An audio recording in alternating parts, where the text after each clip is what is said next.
E ftuar në një studio televizive, halla e këngëtarit të ndjerë Shpat Kasapi ka folur për herë të parë pas humbjes së tij. Ajo ndau me publikun kujtimet e saj për karrierën e shkëlqyer muzikore të Nipit, për pasionin dhe suksesin që ai arriti në skenën shqiptare.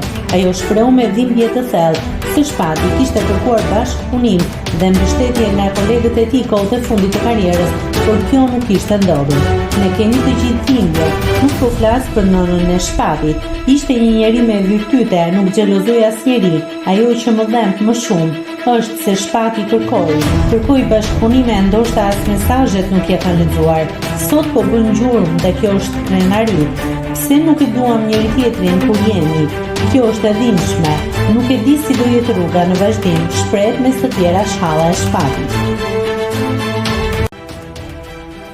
Nëse klikoni mbi butonin subscribe, do t'ju shfaqen të gjitha publikimet tona. Ju ftoj t'i bëni subscribe kanalit, të pëlqeni videot dhe të lini komentin tuaj.